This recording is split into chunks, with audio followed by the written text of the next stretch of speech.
Bonjour Danielina. Bonjour. On est ravis de vous accueillir sur la chaîne des Tisseurs. Est-ce que vous pourriez vous présenter s'il vous plaît ? Oui, alors je suis sociologue du travail et je suis directrice de recherche émérite au CNRS. Alors émérite, ça veut dire que j'ai pris ma retraite, mais que je continue à faire partie des effectifs du CNRS et que je continue à travailler. Et je travaille essentiellement, et j'ai toujours travaillé sur le vécu du travail et les stratégies patronales et managériales ensuite, d'organisation du travail et de mobilisation des salariés, essentiellement par enquête de terrain. Donc j'ai beaucoup travaillé en allant dans les entreprises du secteur privé, du secteur public, aussi dans la fonction publique, en travaillant à partir d'interviews, d'observations, évidemment de travail sur la littérature scientifique de sociologie du travail. Est-ce que vous pourriez nous parler de manière assez rapide des différents ouvrages, en tout cas les derniers ouvrages que vous avez pu publier, puisque je sais que ce sont des sujets qui sont très importants. Alors bien évidemment, ce seront des sujets qu'on va aborder pendant tout l'entretien, mais ce serait intéressant de faire une petite introduction.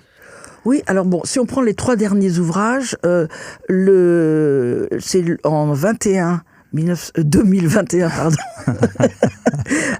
La comédie humaine du travail, où j'essaye effectivement de synthétiser un peu des analyses et des enquêtes de terrain sur la modernisation managériale, sur ses formes, son contenu, ses objectifs, et puis ce que ça donne en termes de situation, conditions de travail, vécu du travail des salariés. Donc ça, c'est la comédie humaine du travail, qui est sous-titrée de la taylorisation à la surhumanisation du travail. Parce que je considère que le modèle managérial a tendance à focaliser trop sur l'humain au détriment du professionnel. Ensuite, il y a eu une bande dessinée, une BD, qui s'appelait le Burnout. Je me souviens plus du titre, mais je crois que c'est... Alors, je n'ai pas le titre. Non, mais c'est pas grave. Enfin, c'est c'est pas mourir, non, c'est, bref, je ne me souviens plus, mais qui traite effectivement de la question du burn-out. Alors le titre, c'est Le Burnout. Tout ça, voilà. C'est pour ça. Il n'y a pas de sous-titre. Alors j'en vois pas. D'accord. J'en vois pas. Avec Zoé Touron. Elle qui a fait les dessins. Voilà. Absolument. Voilà. Et où j'essayais là aussi de synthétiser un petit peu toutes mes enquêtes et mes analyses autour uniquement de cette question du burn-out et d'où il venait, essentiellement. Et le troisième, en 2020... alors le premier c'est 2015 et la comédie humaine du travail c'est 2015 et 2021 c'est l'insoutenable subordination des salariés, où là j'ai essayé de mettre le focus sur les modalités de contrainte et de contrôle des salariés par le management moderne et essentiellement effectivement à travers la notion du lien de subordination. Alors, je vous posais cette question justement parce qu'au moins on pose les bases et on sait vers quel chemin on va. La première question est la suivante.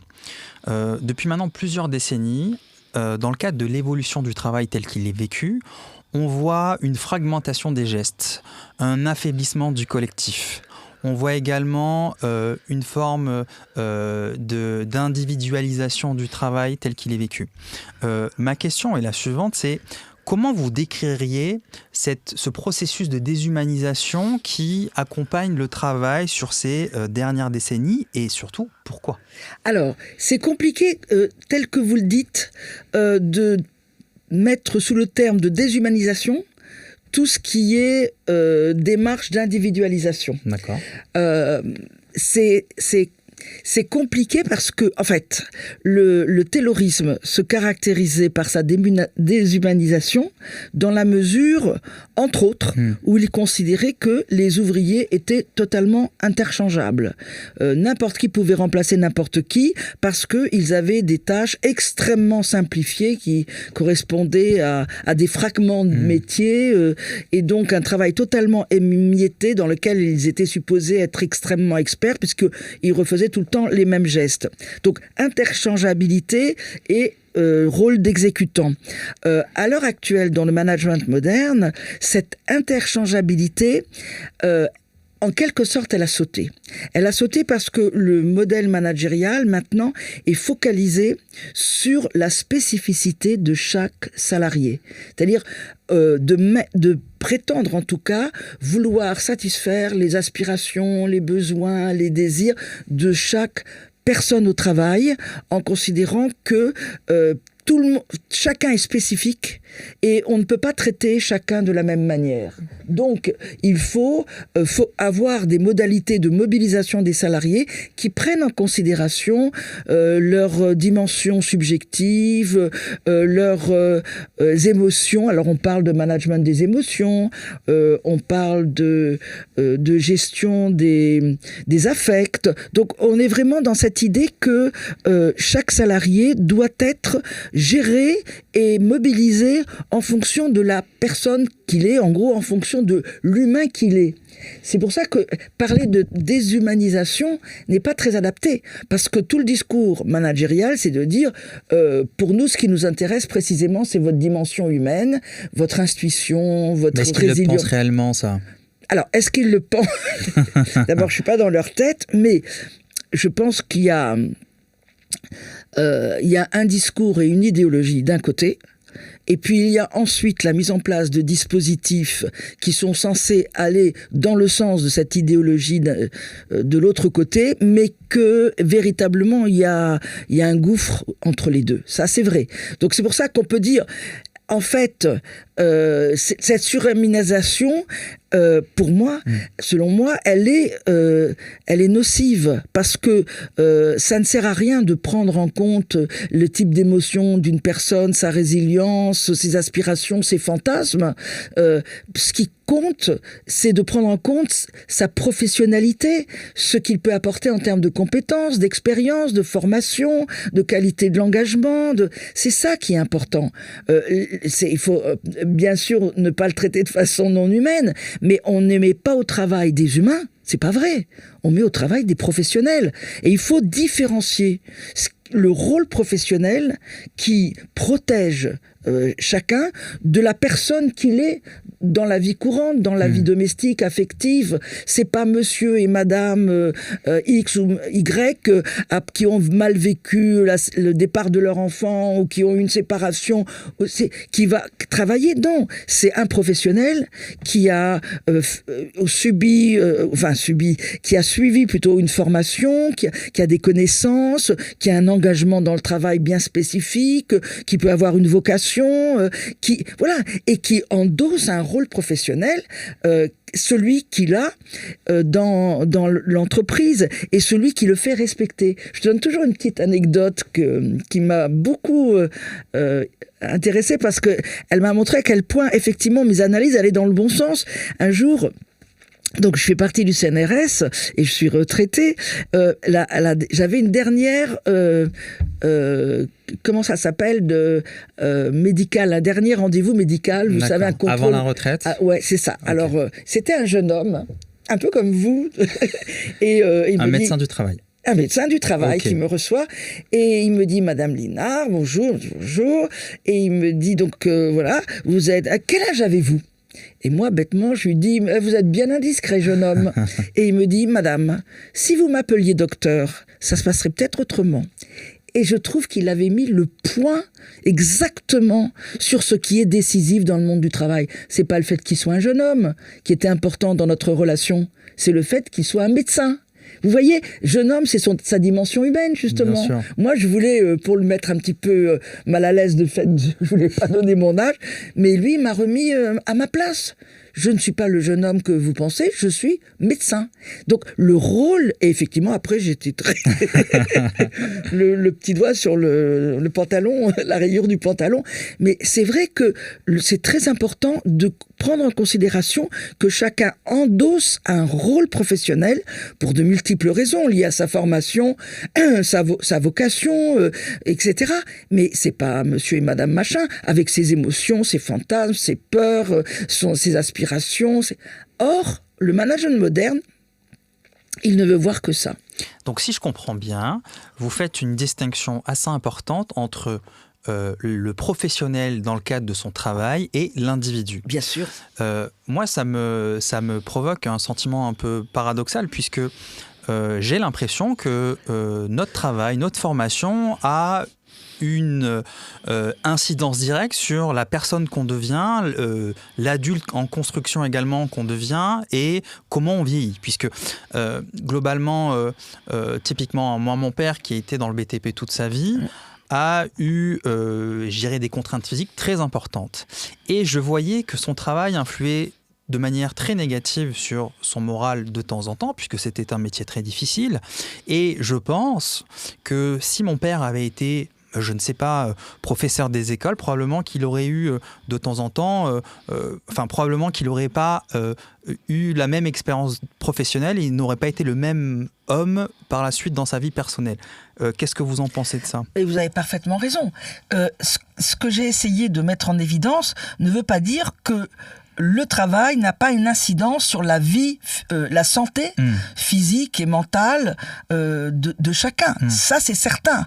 Mais je pense que l'incidence qu'a le travail sur la vie, la vie en termes de santé de chacun, elle est liée aussi à ces conditions et l'organisation du travail et à la place qui est faite à la personne qui travaille. C'est pas simplement que on ne le considère pas comme un humain, c'est qu'on ne prend pas en considération ce qu'il pourrait dire en disant je souhaite intervenir dans la définition de mon travail et pouvoir faire en sorte que ma mission au sein notamment du BTP, elle prenne en considération la dimension de la santé physique. Elle prenne en considération ce qui est un minimum. L'usure physique qui peut être handicapante à terme, que donne le travail. Et donc, il faut à ce moment-là que moi, en tant que professionnel, je puisse vous dire, eh bien, la définition de mon activité, elle n'est pas bonne, parce que justement, elle ne prend pas en compte les dimensions physiques. Mais c'est pas simplement l'humain qui va pleurer en disant « j'ai bobo ». Non, c'est le professionnel qui dit « ça n'est pas raisonnable parce que il y a une conséquence physique qui est délétère et qui n'a pas lieu d'être ». Voilà, c'est si vous voulez prendre en considération la dimension hors travail, c'est toujours un peu à double tranchant. Moi, j'ai encore le souvenir d'une jeune fille que j'interviewais et qui me disait je suis allée dans une une entreprise un peu jeune, comment on appelle ça, les startups. Voilà, une start-up, excusez-moi. Et puis ma boss, elle m'a dit allez, on va déjeuner, parle-moi de toi, parle-moi de ton enfance, parle-moi de ta vie, etc. Et elle me dit, cette jeune fille, je lui ai dit que quand j'étais jeune, j'avais du mal, je mangeais pas, je m'abstenais de manger, j'étais, comme on dit, anorexique, et que c'était pas facile, je lui ai tout expliqué, elle était très compréhensive, elle me tapait sur l'épaule, etc. Puis après, je me suis rendu compte, dans les réunions, que quand j'intervenais, et je disais, non, ça c'est peut-être pas une bonne idée, ça peut être dangereux. Ah oui, mais toi, attends, je connais ta fragilité, toi la petite anorexique, oui, t'as toujours un peu peur, etc. Ça s'était retourné contre elle et c'était utilisé comme une marque de faiblesse qui faisait qu'elle n'avait surtout pas son mot à dire et que personne n'avait à l'écouter parce que elle était un peu pas tout à fait normale, voilà. Okay. Vous voyez, c'est mélanger l'humain à la vie professionnelle, c'est ça aussi qui fait qu'on dit aux femmes, mais vous allez avoir un enfant, ça va être terrible, vous ne pourrez pas travailler. Bien sûr. C'est à elle de s'organiser. Vous voyez, le fait de prendre en considération seulement la dimension personnelle, c'est une manière aussi d'imposer des limites à la personne sur le plan professionnel. Okay. De lui dire, tu as tes limites parce que tu es comme ci, tu es comme ça. Mais le discours n'est pas ça du tout. Le discours, c'est on prend en considération la spécificité de chacun pour satisfaire les besoins de chacun. Et moi, je me souviens, je le dis aussi souvent, j'avais été une fois à un colloque où il y avait à côté de moi Stéphane Richard, qui était le PDG de Orange, et qui disait, notre slogan maintenant, c'est le salarié spécifique et le digital humain. spécifique et humain. Voilà, on avait professionnel, compétent, rien. Pas un mot. Ouais. C'est extraordinaire quand même. Absolument. On est dans l'humain et chacun est différent, etc.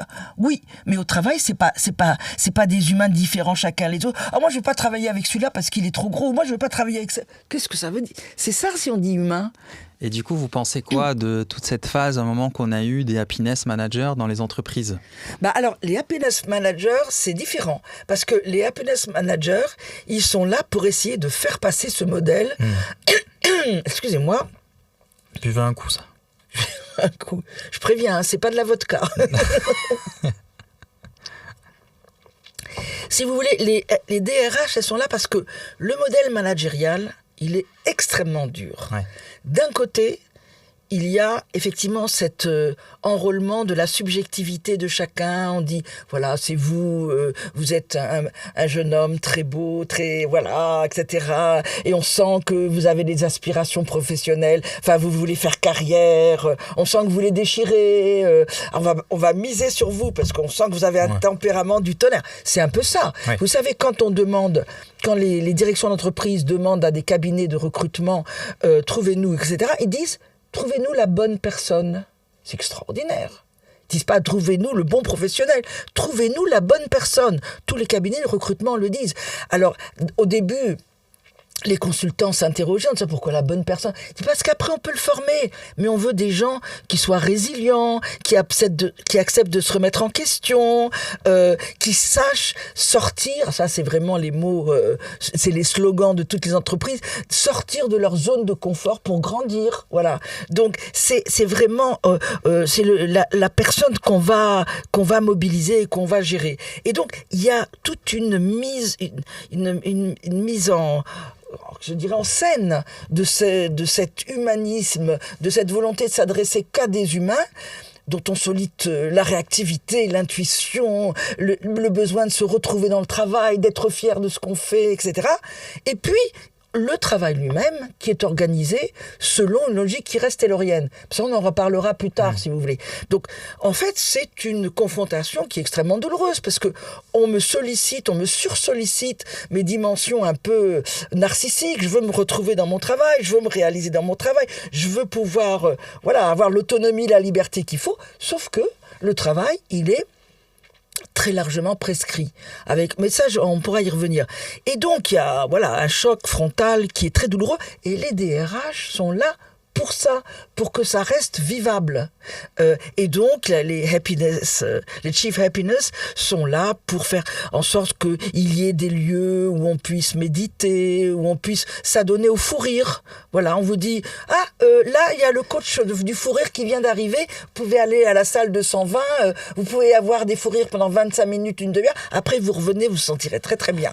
Bon, alors donc la méditation, du yoga, du fou rire, on peut avoir des numéros verts de psy, on peut avoir une conciergerie, vous savez, où on apporte les vêtements sales, on les reprend le soir, tout est lavé, repassé, il y a des week-ends festifs. Donc les DRH, en gros, il y en a certains qui disent, nous, on est là, on se réveille tous les matins pour se demander comment on pourrait rendre encore plus heureux nos salariés pour qu'ils se sentent bien dans leur travail. Voilà, c'est pour ça qu'ils sont là, les DRH. Est-ce que vous pensez que c'est une forme de désactivation, je dirais, du rapport historiquement conflictuel entre le salariat et le patronat, qu'on met toutes ces process en place justement à l'endroit des salariés?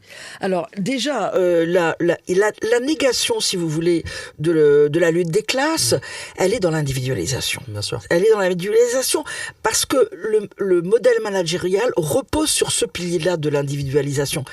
Il est né comment ?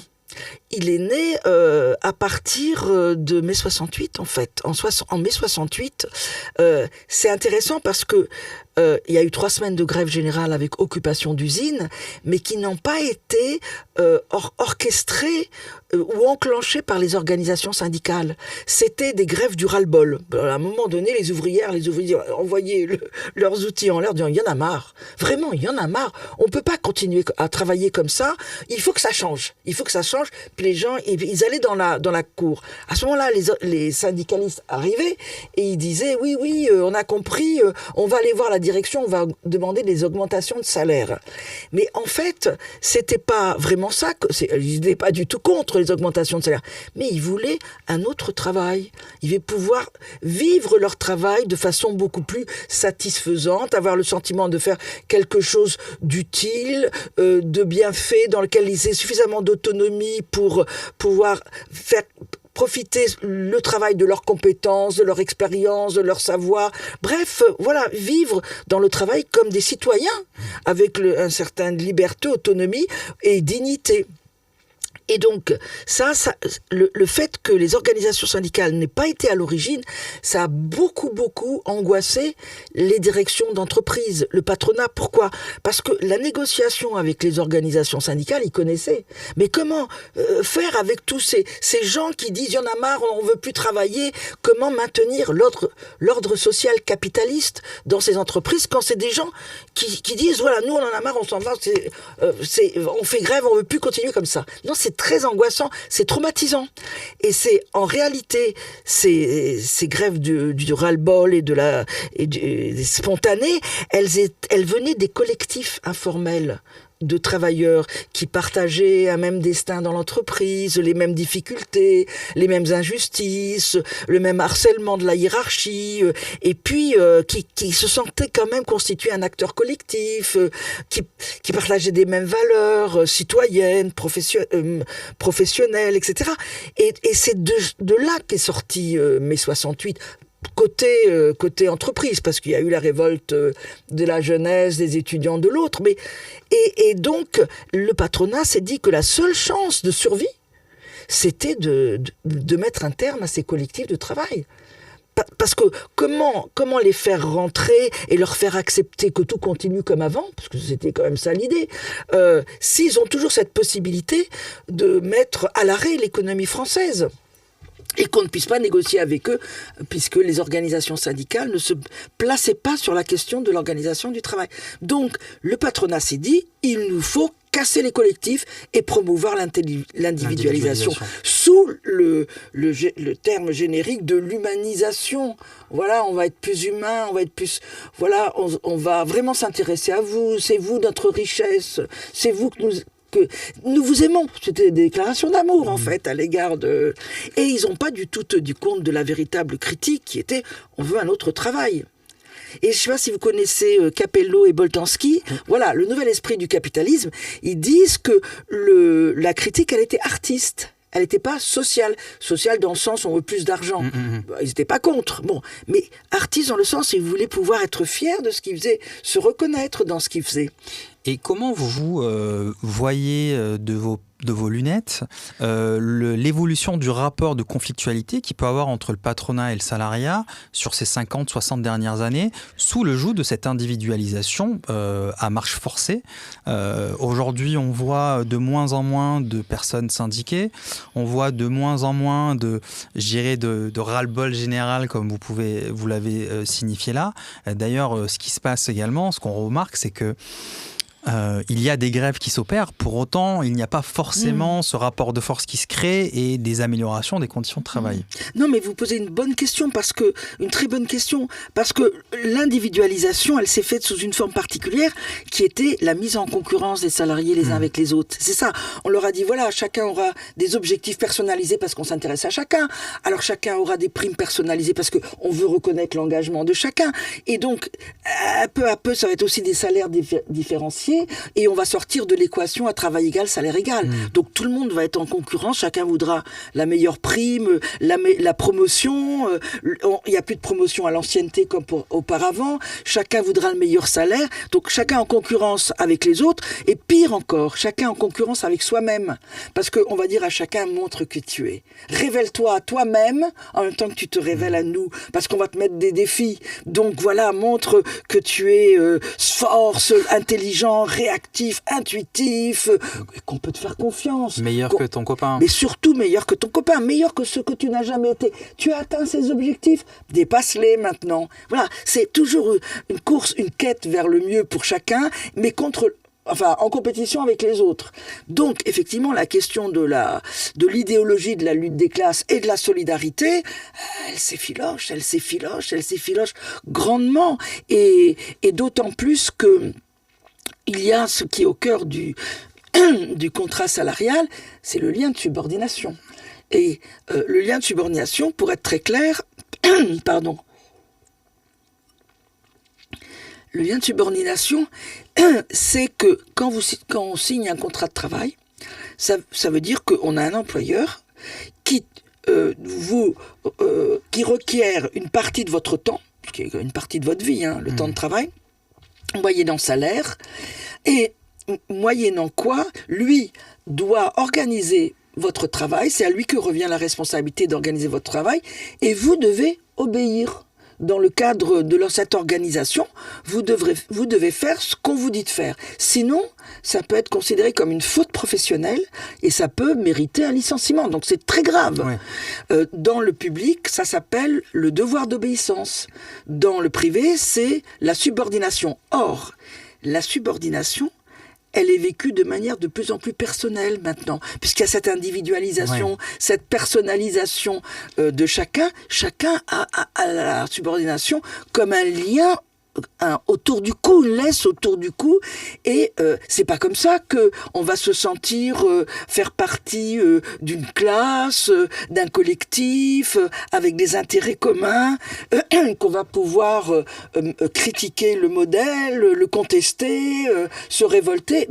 Quand on a un lien individuel autour du cou, qui plus est avec des situations de télétravail qu'on a connues récemment, c'est vrai que ça va mettre en grande difficulté les organisations syndicales et qu'on voit pas d'où va venir le mouvement qu'on avait vu en 68 de contestation, de critique radicale, de remise en question d'un modèle qui est source de mal-être, de souffrance et qui n'est pas très performant sur le plan économique. Est-ce que vous pensez que, du coup, les entreprises ont inventé ces organisations à dessein, justement pour créer une forme de sommeil du salariat et in fine, pouvoir avoir cette subordination, cette docilité dans le cadre de cette emprise. Alors, je vais vous reprendre, jeune homme.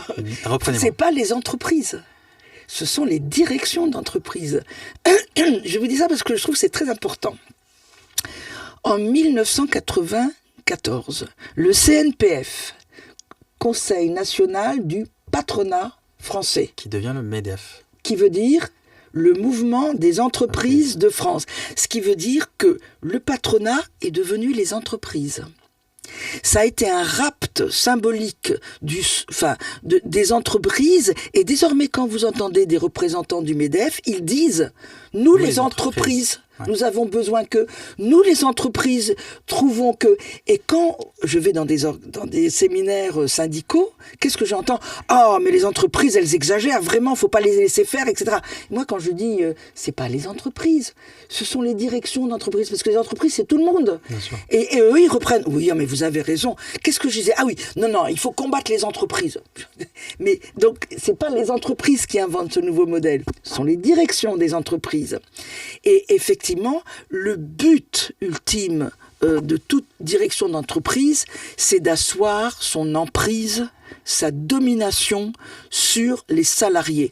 Et en France, ce but, cet objectif, il est plus prégnant encore que dans d'autres pays, parce que le patronat français est persuadé qu'il a la main-d'œuvre la plus difficile à dominer, en raison de notre histoire, même récente. Les 30 Glorieuses, c'était un parti communiste français extrêmement fort, parfois jusqu'à 30% aux élections présidentielles, une CGT extrêmement combative, une idéologie de la lutte des classes, et donc là-dessus, il y a eu même mai 68 qui est sorti des rails de la lutte des classes cégétistes, mais qui a montré la combativité, l'extrême combativité de la classe ouvrière. Donc, le patronat français, il est persuadé que c'est beaucoup plus difficile pour lui qu'ailleurs d'asseoir sa domination sur les salariés et les agents de la fonction publique français. Et donc, même s'il utilise les grands, disons, les grands modèles de management qui sont à l'œuvre dans d'autres pays, c'est avec beaucoup plus de dureté, de rigidité dans cette question de la contrainte et du contrôle. C'est une particularité française. Comment vous expliquez que, par exemple, l'Allemagne, qui a... je dirais un discours beaucoup plus prenant entre le patronat et les salariés, est en avant sur des sujets comme le discours, en fait, par rapport au modèle français où c'est très verticalisé et effectivement, il y a un monopole de la parole de la part des dirigeants et non pas des entreprises. Oui, merci, c'est gentil. Oui, mais la ligne hiérarchique est beaucoup plus importante en France. L'autorité est beaucoup plus réelle en France. C'est culturel ? Comment ? Est-ce que c'est culturel ? C'est lié à l'histoire de la peur des managers français qui se disent, nous, il faut qu'on contrôle, qu'on verrouille, il faut les tenir. Alors, il faut les tenir comment ? Idéologiquement, culturellement. Donc, idéologiquement, ça veut dire on les titille. Montre que tu es le plus fort, montre que tu es meilleur que ton collègue ou ta collègue, montre que tu peux tout faire. Bon, bref. Et la mise en concurrence. Et puis, des dispositifs et des outils de contrôle qui sont extrêmement contraignant. Vous pouvez nous donner des exemples d'outils ? Oui, alors c'est des procédures, des protocoles, des process, des reportings, des nomenclatures, des codifications, et surtout ce qu'on appelle les bonnes pratiques. Alors, qu'est-ce qui est important de dire par rapport à tout ça ?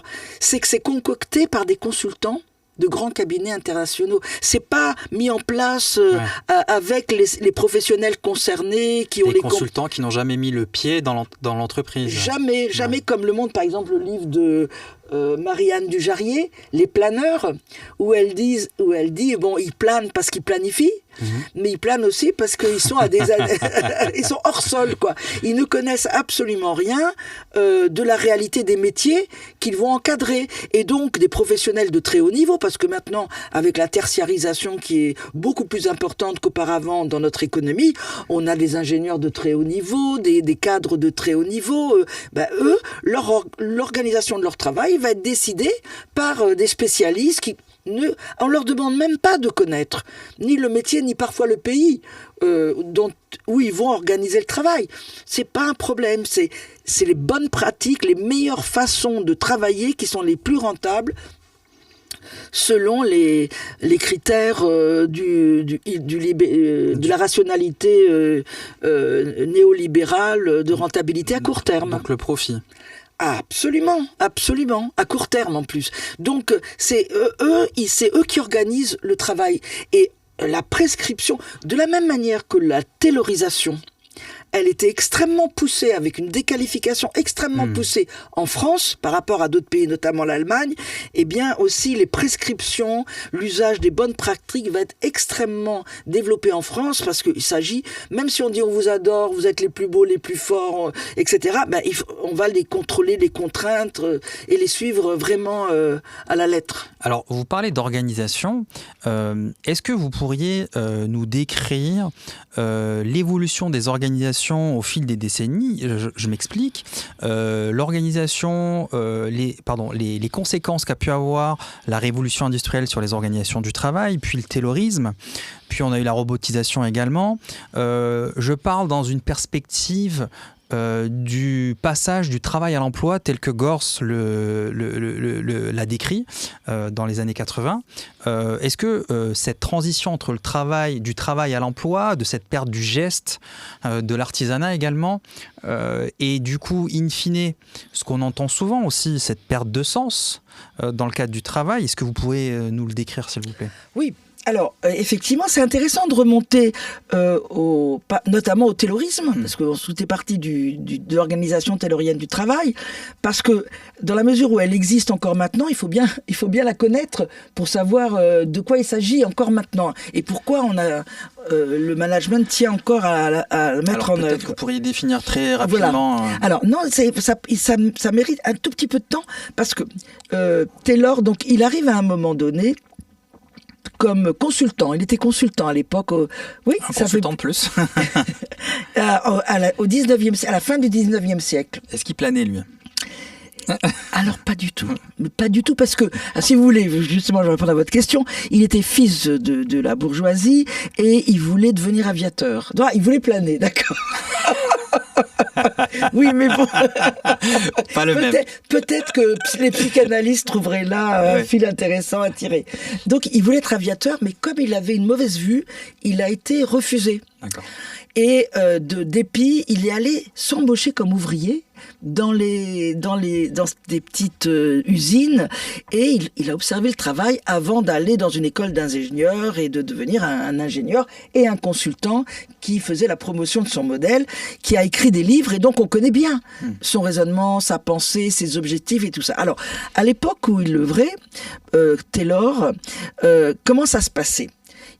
Quand un riche américain voulait ouvrir un business, il apportait l'argent, le capital, mais il ne connaissait rien du tout en matière de métier nécessaire pour produire ce qu'il voulait vendre. Mettons, il voulait produire des chaises, des fauteuils, je ne sais pas quoi. Il était donc obligé d'avoir recours à des ouvriers de métier. Il y avait des grands syndicats de métier à l'époque, et donc ces ouvriers de métier embauchaient eux-mêmes des compagnons qui étaient moins qualifiés, et ensemble, ils définissaient l'organisation du travail. Le patron, n'y connaissant rien, ne pouvait pas intervenir. Par contre, il pouvait baisser les tarifs ou les augmenter, c'est de paiement, enfin, ce qu'on appelle maintenant les salaires, mais c'est tout ce qu'il pouvait faire. Et que dit Taylor ? Alors, c'est très intéressant, parce que là, on voit que c'est à la fois un idéologue et un très bon technicien, un très bon ingénieur. Il dit, j'observe, et il l'a observé lui-même puisqu'il a travaillé, ça se traduit par la flânerie systématique. Comme c'est eux qui organisent le travail, les ouvriers, les compagnons, ils définissent leur propre rythme de travail, et donc ils définissent leur niveau de productivité. Et il dit, je vois que ça flâne. Et comme il est un grand idéologue, il dit, moi je le comprends. J'aurais fait pareil. Oui, ils défendent leurs intérêts. Ouais. Ils veulent pas, justement, vous en parliez à propos de votre père, ils veulent pas se fatiguer outre mesure, ils veulent pas risquer des accidents de travail, ils veulent pas avoir une usure prématurée. Donc, ils gèrent et ils arrivent à un niveau où ils vont bien, mais la productivité va pas bien. Et c'est là où il est très fin et dit, moi, je ne prends pas le parti des patrons. Je ne prends pas le parti des ouvriers. Je prends le parti de la nation américaine, des intérêts supérieurs de la nation américaine, de son bonheur. Si on veut que les consommateurs aient suffisamment de biens sur le marché de la consommation à des prix abordables, il faut que la productivité augmente. Donc on ne peut plus continuer comme ça. Et il dit, et c'est là où c'est vraiment la quintessence du taylorisme, le savoir, c'est du pouvoir. Si on laisse le savoir aux ouvriers dans les ateliers, c'est eux qui ont le pouvoir. On ne peut pas leur demander d'augmenter la productivité, on ne peut rien leur demander. Donc, il faut leur enlever ce pouvoir, donc il faut leur enlever le savoir. Et ça veut dire qu'il faut prendre leur connaissance de métier, les règles de métier, l'expérience, etc., et le transférer au patron qui va s'entourer de quelques ingénieurs venus des grandes écoles américaines qui étaient très efficaces à l'époque, et eux vont avoir ce corpus, et au nom du bonheur américain pour la plus grande productivité, ils vont trouver la one best way, la meilleure manière de travailler, la plus productive, et accessoirement la plus rentable pour le patron. Mais c'est pas ça son objectif, disait Taylor. Son objectif, c'était avoir une productivité la plus forte pour le grand bonheur américain. Et ça se traduit par la transformation des ouvriers en exécutant d'une organisation qu'auparavant ils concevaient eux-mêmes. Donc c'est d'une violence inouïe à l'encontre de ces ouvriers, mais c'est passé comme une lettre à la poste, parce que il a dit, surtout que, j'ai oublié de le dire, mais Comment est-ce que les ingénieurs vont définir pour le patron la One Best Way? C'est à l'aide de la science qui est universelle, objective, impartiale et neutre. Donc voilà, mais c'est ça. Donc c'est ça, l'organisation rationnelle, l'organisation scientifique du travail. On peut pas reprocher à la science d'être efficace. Et voilà, et à l'époque, ça avait convaincu même des esprits de gauche qui disaient mais oui, il faut pas se plaindre d'une organisation rationnelle et scientifique. Il faut se battre pour la redistribution des richesses que ça permet.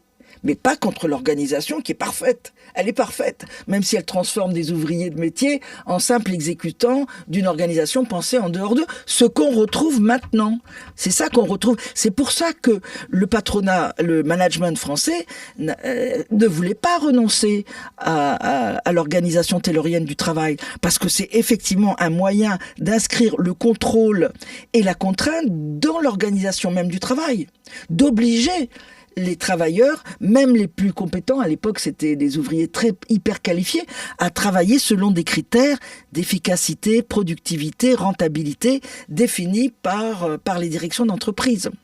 Et du coup, quelles ont été les conséquences ? Alors, on les connaît, les conséquences aujourd'hui, mais les conséquences de ces évolutions des organisations, notamment, je fais allusion en France, mais pas que, à l'explosion des dépressions, des burn-out.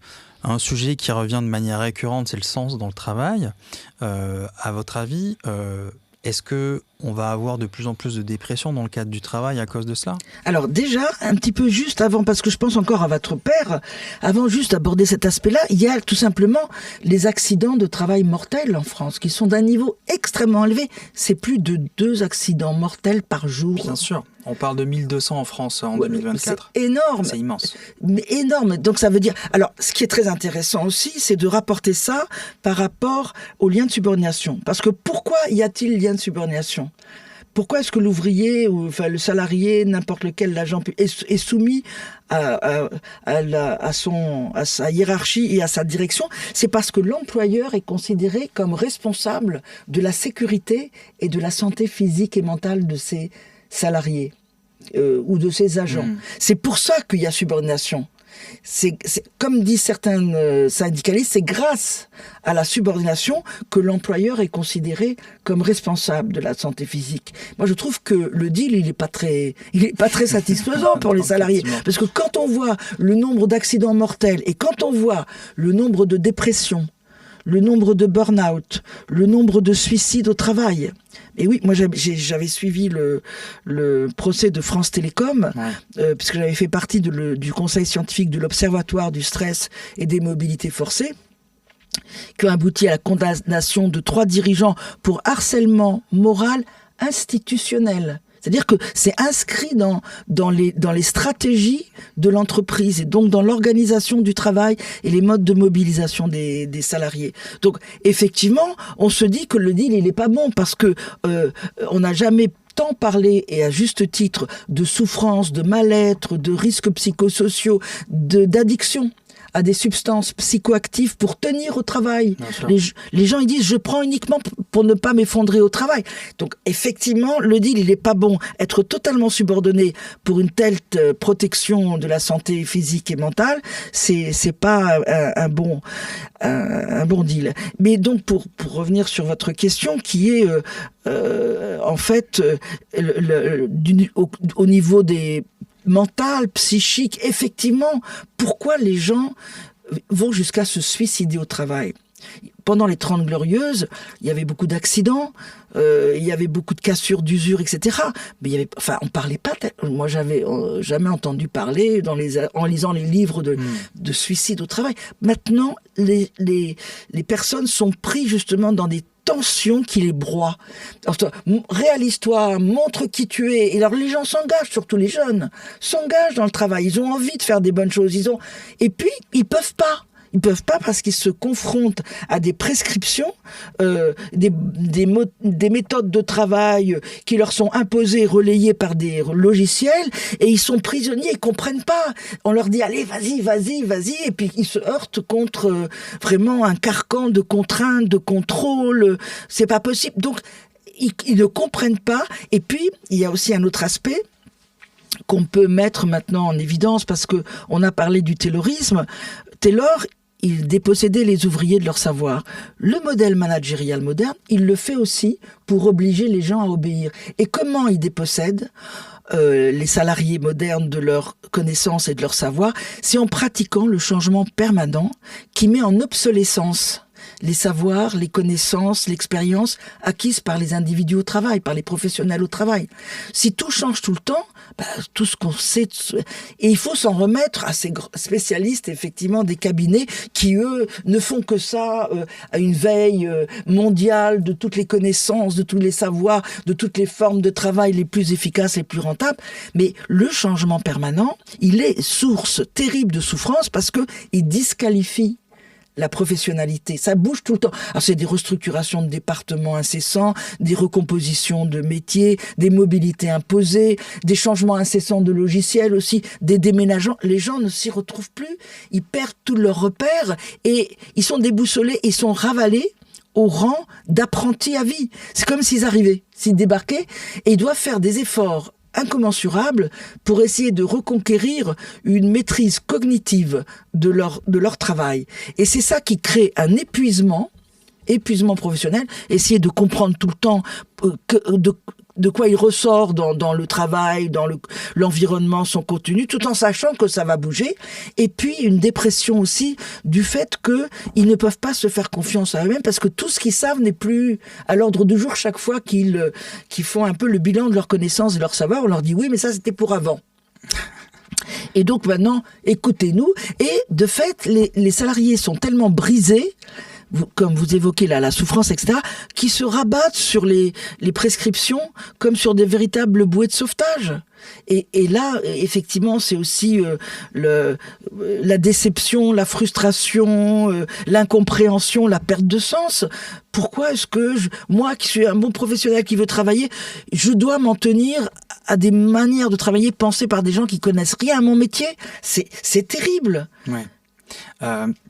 Dans le cadre de ces dépressions et de cette psyché qui est en train de se dégrader de manière assez importante malheureusement, dans un récent rapport de l'Inspection générale des affaires sociales, on a pointé du doigt que les pratiques managériales françaises sont l'une des plus mauvaises à l'échelle européenne. Oui.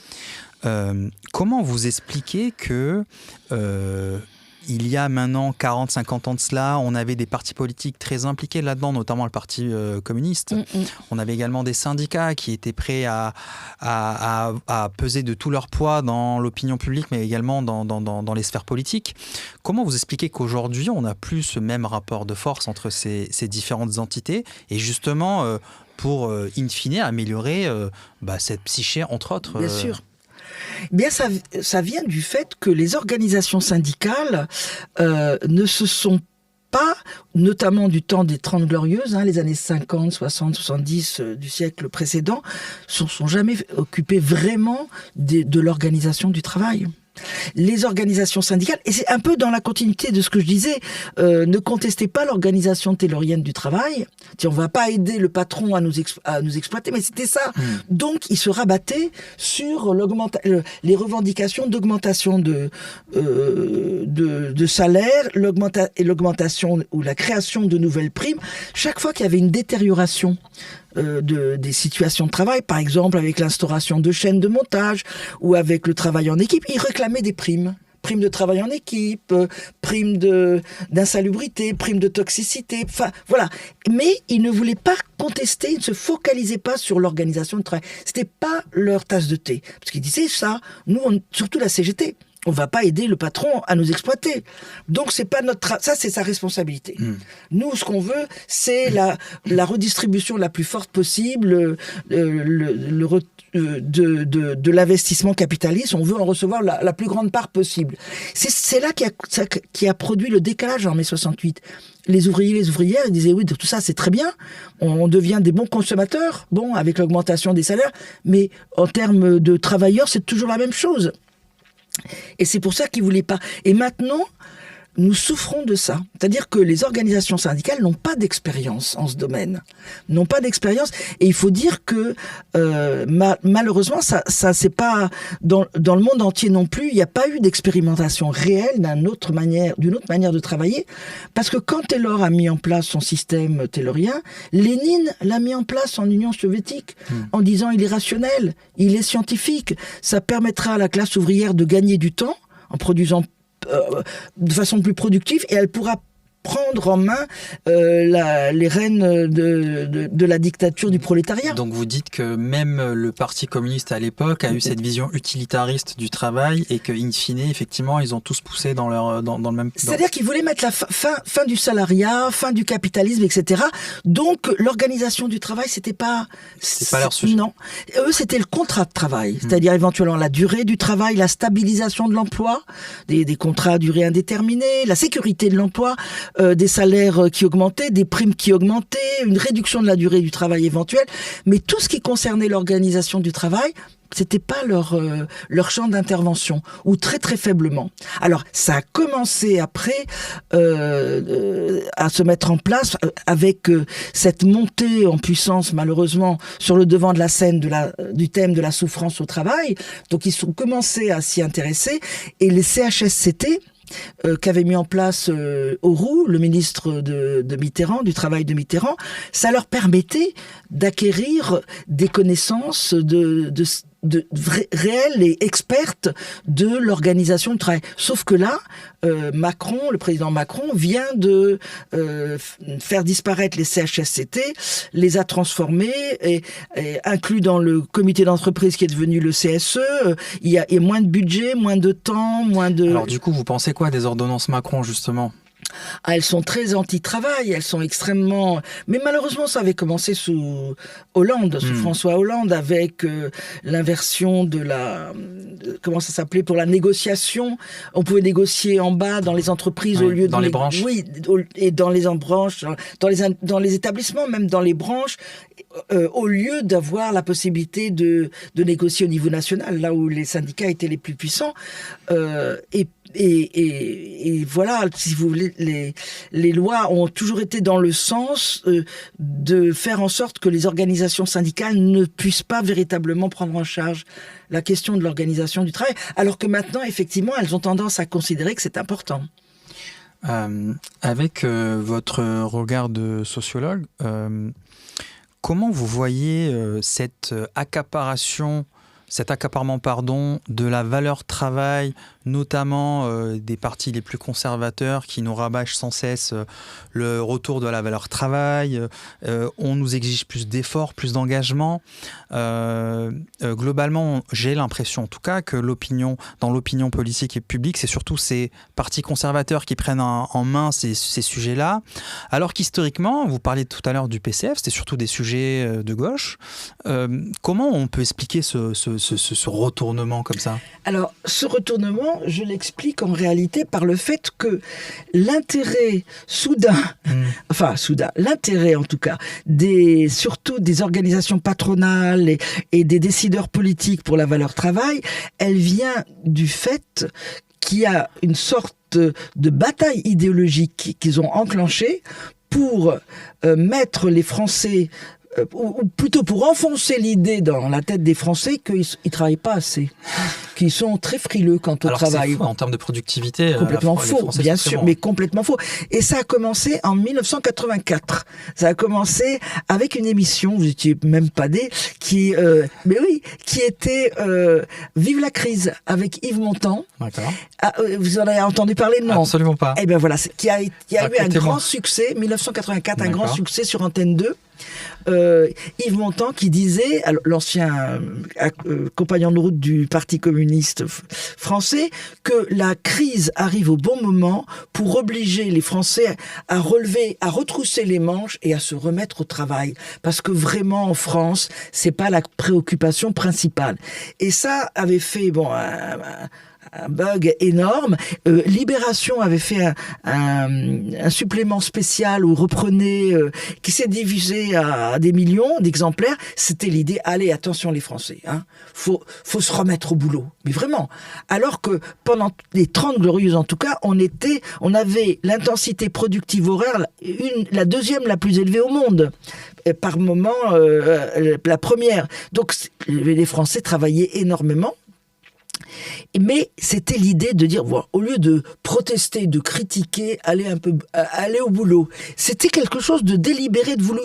Après, je ne sais pas si vous vous souvenez, Raffarin, le Premier ministre, il était au Québec et il a fait un discours sur il faut que les Français se remettent au travail. Il faut qu'ils arrêtent de considérer que la France est un Luna Park, etc. Faut travailler, les Français. Faut travailler. Et puis, Sarkozy a fait sa campagne sur la réhabilitation de la valeur travail.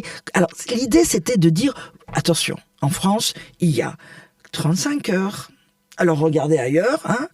Il y a un code du travail surdimensionné, un nombre de fonctionnaires incroyable. Tout ça, ça prouve qu'en France, on ne travaille pas. C'était une manière d'empêcher une éventuelle plainte venant de la part du monde du travail pour dire le travail il devient de plus en plus intense. Et ça a été le cas avec les 35 heures, parce que avec les 35 heures, les directions d'entreprise ont décidé de ne pas diminuer les objectifs. Donc il y a eu une intensification du travail. Mais l'idée, c'était vraiment pour que les Français acceptent d'intensifier, d'augmenter la productivité, etc. Le seul moyen qu'ils ont trouvé à leur dire, c'est « Vous êtes vraiment frileux par rapport au travail, allez !» Mais c'était vraiment ça. Et donc, ce qu'on remarque, c'est que globalement, les Français travaillent beaucoup et sont très productifs. Et ils aiment, enfin, ils veulent. Par exemple, ils s'identifient beaucoup à leur travail aussi.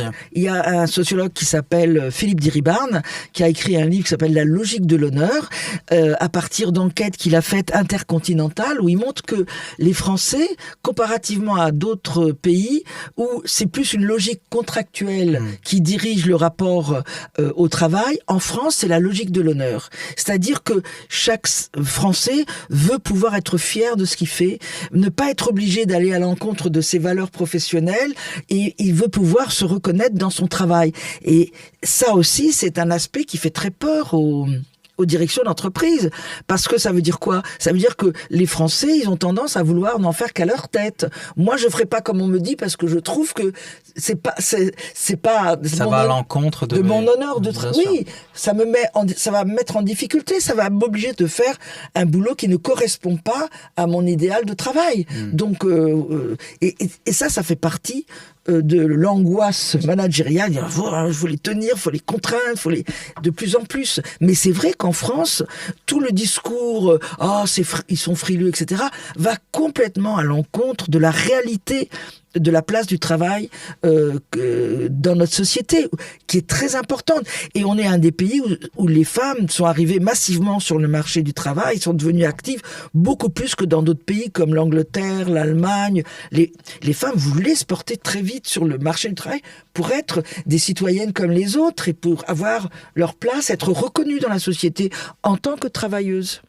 Il y a une étude de 2024 de Thomas Coutreau qui dit que au plus les conditions de travail sont difficiles dans une entreprise, au plus ces personnes-là qui ont des conditions de travail très difficiles vont soit ne pas voter, donc abstentionnistes, soit voter pour l'extrême droite.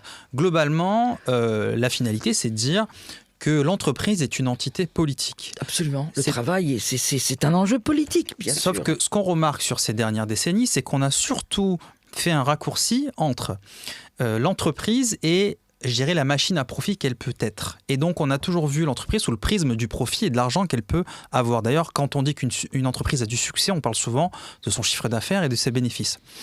À votre avis, pourquoi on a surtout mis en avant ce pan-là des entreprises et je dirais cette vision très profitable que peuvent avoir les entreprises et par extension, comment on peut faire pour que justement les dirigeants aient conscience de leur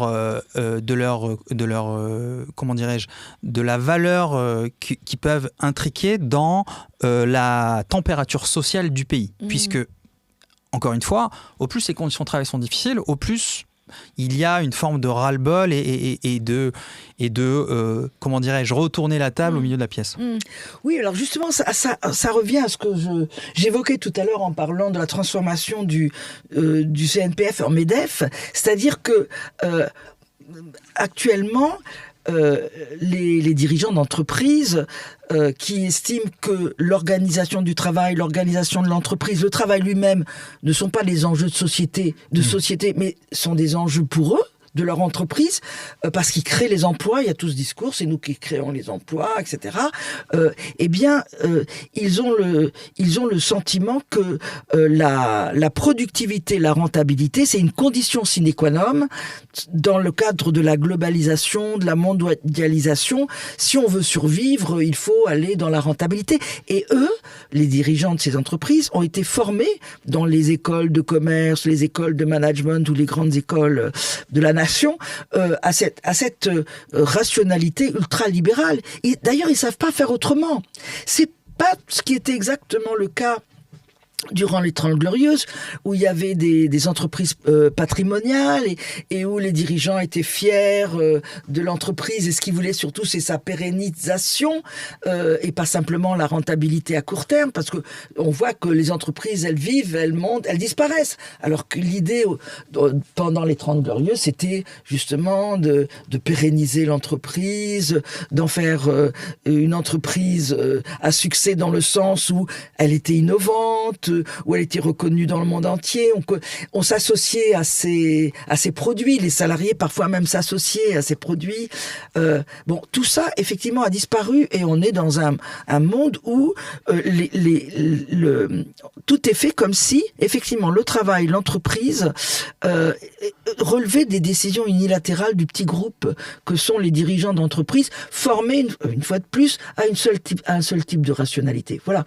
Et ça, comme si cet enjeu ne concernait pas les travailleurs et les citoyens, en règle générale. Or, on sait maintenant que c'est un problème qui relève de la société, parce que, comme vous le disiez, il y a une maltraitance des salariés et des travailleurs qui crée des problèmes de santé publique extraordinaires, qui fait peur, notamment aux jeunes, qui ont peur de rentrer dans le monde du travail quand ils voient ce qui se passe. Et puis, c'est une rationalité aussi qui est très prédatrice par rapport aux ressources naturelles du monde, et c'est très menaçant pour l'avenir de l'humanité. Donc, on ne peut pas laisser le sort du travail et des entreprises relever de la seule responsabilité et décision d'un petit groupe de gens qui sont orientés vers et formatés par une rationalité qui correspond pas du tout aux urgences et aux enjeux auxquels nous devons faire face à l'heure actuelle. Et donc, effectivement, il y a eu une transformation, parce que maintenant, on sait, et c'est ça qui est terrible pour les jeunes, et qui explique la révolte des élites, comme on dit, ces jeunes qui disent « moi, j'irai pas ». On sait que ces directions, elles mènent les entreprises, elles mènent le travail droit dans un mur qui va risquer de faire exploser toute la planète. Donc, l'urgence, elle est là.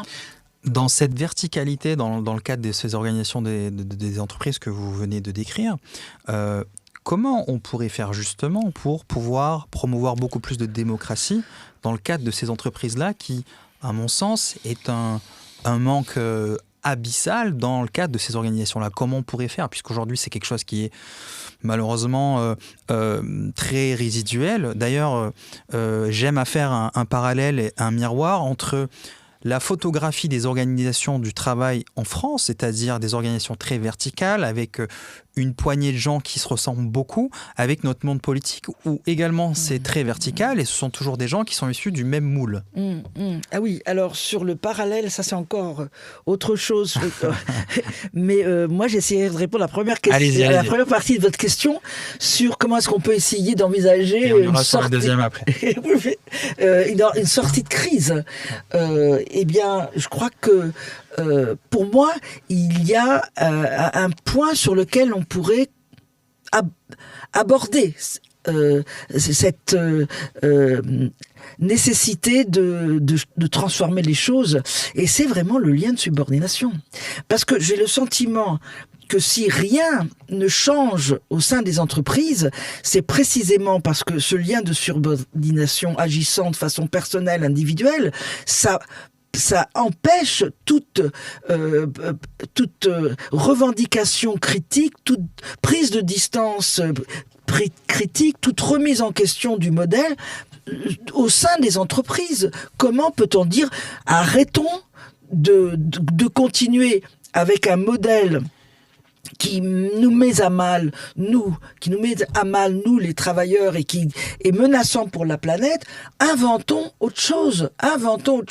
Pour inventer, il faut libérer un peu les capacités d'imagination et de construction d'un autre monde qui peut absolument venir de la mise en délibération d'idées par des collectifs de travail, mais qui serait débarrassé du lien de subordination, qui fait que si on dit non, moi je pense que... Attention, hein. Non, mais c'est ça qui se passe. Là, il faut... Alors, en plus, attention, le lien de subordination, il est complètement archaïque, objectivement. Et quand les organisations patronales comme le MEDEF disent la CGT elle est archaïque, etc., on ne pourrait pas dire et le lien de subordination il n'est pas archaïque, c'est la vassalité. Vous nous dites il faut obéir parce que vous protégez notre santé physique et mentale. Et qu'est-ce que la vassalité? Vous savez, c'était le Seigneur qui disait aux paysans, je lève une armée et je paye des soldats pour défendre le territoire en cas d'invasion, moyennant quoi vous devez travailler pour moi. Ça veut dire, je vous protège, travaillez pour moi. C'est la même chose. Faites ce que je vous dis parce que je vous protège votre santé physique et mentale. Sauf qu'on les protège pas trop, les travailleurs. On les protège pas du tout. Alors, donc, je crois qu'on peut montrer que c'est assez raisonnable, c'est pas ultra radical et révolutionnaire de dire ce lien de subordination n'a pas sa place dans notre monde du travail. Nous sommes des citoyens qui sont raisonnables, qui avons des engagements dans d'autres dimensions politiques, citoyennes, etc. Nous sommes tout à fait capables de nous engager dans le travail avec le même sens de la responsabilité. On n'a pas besoin d'être mis dans un statut de subordonné. Ça n'a pas de sens. Et je crois que si on enlevait ce lien de subordination, eh bien, les esprits pourraient se libérer et envisager les professionnels, justement, qu'on reconsidérerait comme des professionnels qui ont la capacité de penser le travail, qui ont des points de vue avisés de travail, pourraient, si on casse la concurrence aussi systématique des uns avec des autres et qu'on reconstitue des communautés d'entreprises, pourraient effectivement participer à un travail de réinvention des entreprises et de gestion du travail. Dans le cadre de votre carrière professionnelle, où vous avez pris votre bâton de pèlerin et que vous avez vu des milliers d'entreprises, je présume. Milliers, c'est beaucoup dire. Hein. Allez, des centaines et des centaines. Je ne suis pas statisticienne, hein. Je vais faire des enquêtes qui durent 2 ans. Est-ce que vous avez pu voir des organisations du travail qui justement répondaient à ces sujets-là de manière positive? Par moment, c'est-à-dire, et c'est par exemple des SCOP, des sociétés coopératives ouvrières de production, pardon, qui sont... Alors, lorsqu'elles ne sont pas en concurrence sur le marché avec des entreprises classiques, elles sont en capacité d'inventer, de reprendre et de faire vivre... on l'a vu, par exemple, quand des entreprises qui sont en liquidation, si des ouvriers ou des employés décident de récupérer... Comme Duralex. Tout à fait. Il y a le thé aussi. Exactement, qui est pas loin de Marseille, à Aubagne, je crois. Moi, je suis allé visiter. Il y a aussi des glaces qui sont... D'accord. Il y a bien sûr qu'ils sont capables, ils n'ont pas besoin de la hiérarchie. Mais vous dites que compétitivement, ils sont un peu plus Oui, parce qu'ils n'ont pas le temps d'inventer, c'est ça la problématique. Il faut que ce soit un phénomène de prise de conscience quand même à un niveau, à un échelon national, je pense, et même après mondial, parce que il n'y a pas de modèle alternatif préparé. clé en main. Il faut l'inventer. Ça prend du temps et il faut accepter. Et je crois que l'idée d'une décroissance raisonnable va avec. On n'est pas obligé de changer de veste tous les ans. Et voilà. Donc on peut revoir nos modes de consommation, nos modes de production et sans aller vers cette espèce de folie d'accélération temporelle permanente où on comprend plus rien, on n'a pas le temps d'ouvrir la bouche, qu'on vous dit ce que vous allez dire et dépasser. Est-ce que vous avez vu dans ces scopes-là des modèles d'organisation démocratique et comment ça se matérialise ? Si vous voulez, d'abord, c'est le fait qu'il y ait... malheureusement, dans les coopérative, il y a le salariat. Donc il y a la subordination. Mais elle n'est pas dans les petites scopes, elle n'est pas concrétisée comme elle l'est dans les autres entreprises classiques. Et c'est l'idée que les professionnels sont écoutés. Les professionnels, c'est une voix on écoute leur voix lorsqu'on organise le travail. On se base sur eux. Et moi, je pense aussi aux entreprises du secteur public avant. Dans les années 70, je pense notamment à France Télécom, qui était le fleuron des entreprises télécommunications, qui a été un exemple pour le monde entier. Nous avons inventé Minitel avant Internet. C'était une capacité d'inventer. Il y avait un respect de la professionnalité des gens. On les considérait comme des... Parce qu'il y avait le pouvoir public aussi derrière. Oui, et puis il y avait la notion du service public, de l'intérêt de ce travail, du fait que c'était au service comme il disait, des valeurs de la République. Moi, j'avais fait une enquête dans les années, peu de temps après, dans les années 80. On était frappé par l'extrême socialisation qui se passait via les collectifs. Des jeunes, la socialisation des jeunes aux valeurs du service public. On leur expliquait pourquoi ce qu'ils faisaient était important, que ça avait un sens phénoménal. Puis il y avait une fierté incroyable. À France Télécom, ils avaient le sens de ce qu'ils faisaient, même dans le ministère de l'Équipement, quand ils faisaient le pont, le magnifique pont, vous savez, de Millau. De Millau, le pont de Millau. Ouais. Moi, je me souviens toujours, j'avais fait une enquête au ministère, et j'arrive à la réception, à l'accueil, la dame, elle me dit, vous avez vu ce qu'on a fait ? Extraordinaire quand même. Tout le monde était partie prenante. Donc, il y avait une considération, un respect qui n'existe plus du tout. Et surtout, c'était une communauté, des collectifs qui se tenaient ensemble. Le lien. Alors que maintenant, tout le monde est en compétition, en concurrence, les entretiens individuels, les objectifs. Vous savez que j'ai fait une enquête dans une industrie, dans une entreprise de biscuiterie. Il y avait des chaînes de montage, et sur les chaînes de montage, les opérateurs, ils avaient des objectifs individuels et des évaluations individualisées, et chacun était considéré comme le client fournisseur de l'autre. Est-ce que c'est pas une forme de déshumanisation, ça, ce dont je vous parlais en intro ? Alors,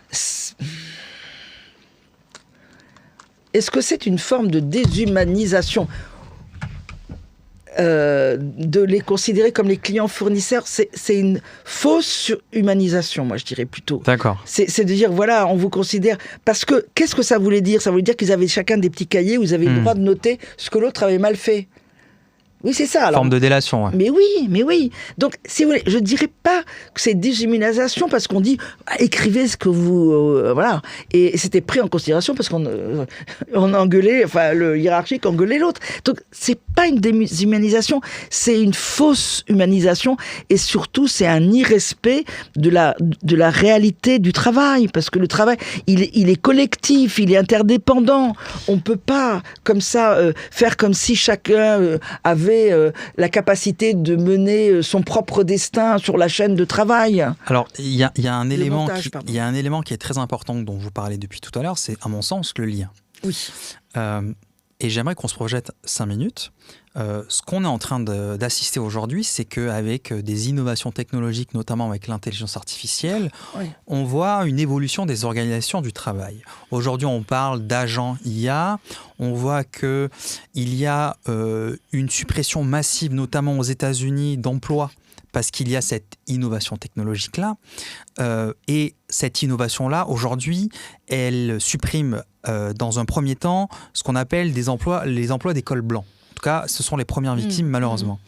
À votre avis, est-ce que vous avez une prémonition sur les incidences que ça peut avoir dans le futur? Je regardais sur la marre de café. Est-ce que vous avez une intuition, en tout cas, sur ces sujets-là? Non, mais j'ai surtout, disons, une hypothèse, c'est que l'IA ne peut pas suivre un cours de développement autonome comme ça.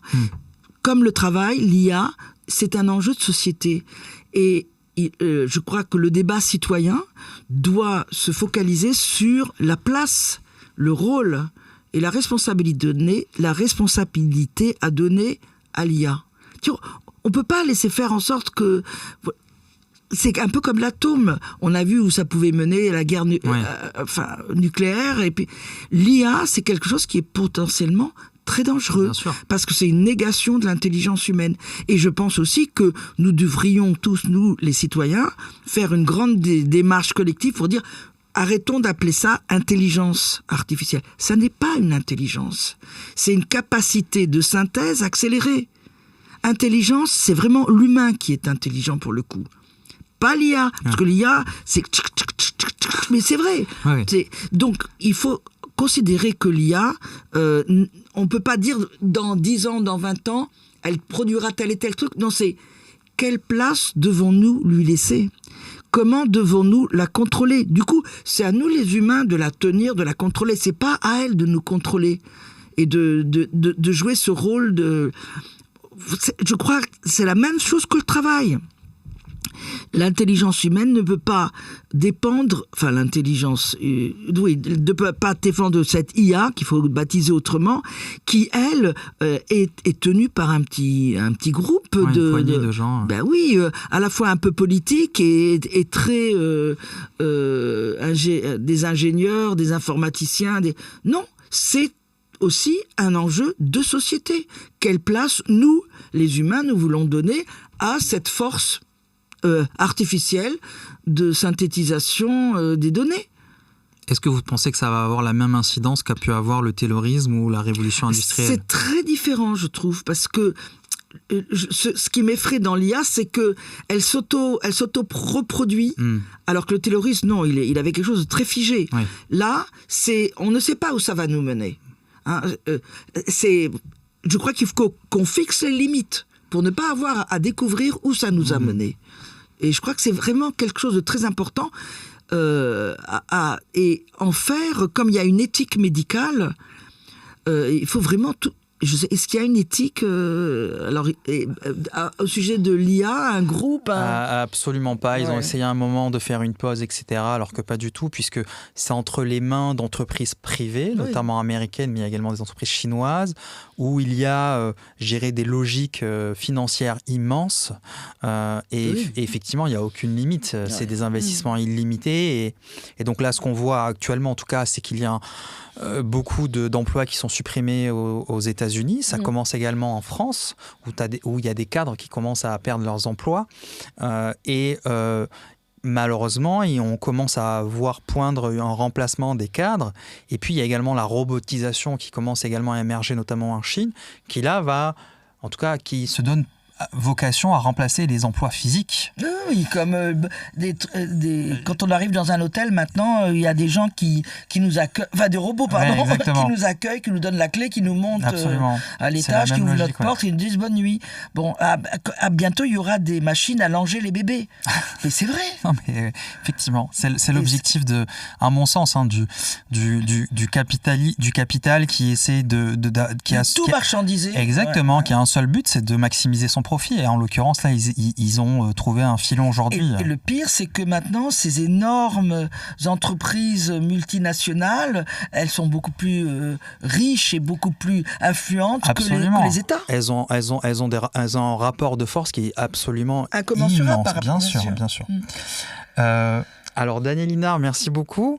Je vais finir par la dernière question et on aura terminé notre entretien qui s'est merveilleusement passé. C'est la deuxième partie de votre question de tout à l'heure, non? Non, absolument pas. Non. Quand vous étiez enfant, quel était votre travail rêvé?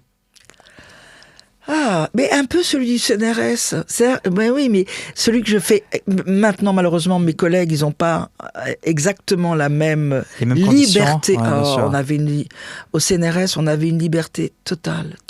C'est ce qui permettait d'avoir une innovation en réflexion. Et du coup, on choisissait nous-mêmes nos sujets, mais on bossait comme des dingues. Oui. C'était un plaisir. Enfin, moi, je bossais en vacances, je bossais en week-end, mais j'adorais parce que on choisissait ce qu'on voulait faire, on faisait ce qu'on avait choisi et on était respecté professionnellement, ce qui est de moins en moins le cas dans les universités comme au CNRS.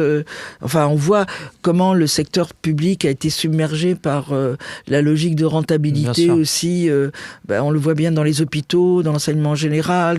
C'est une catastrophe. Et moi, quand j'étais petite, je rêvais de ce genre de travail. J'avais pas envie d'avoir un chef. Et j'avais pas eu de chef. Donc vous faites partie des rares personnes à faire le travail dont on avait rêvé étant enfant. Et j'ai jamais été déçue. Ouais. Eh ben, écoutez, merci beaucoup Daniel, on va rester sur cette note positive. Merci encore pour votre temps. Merci à vous de ces questions intelligentes, intéressantes et stimulantes. Super, merci.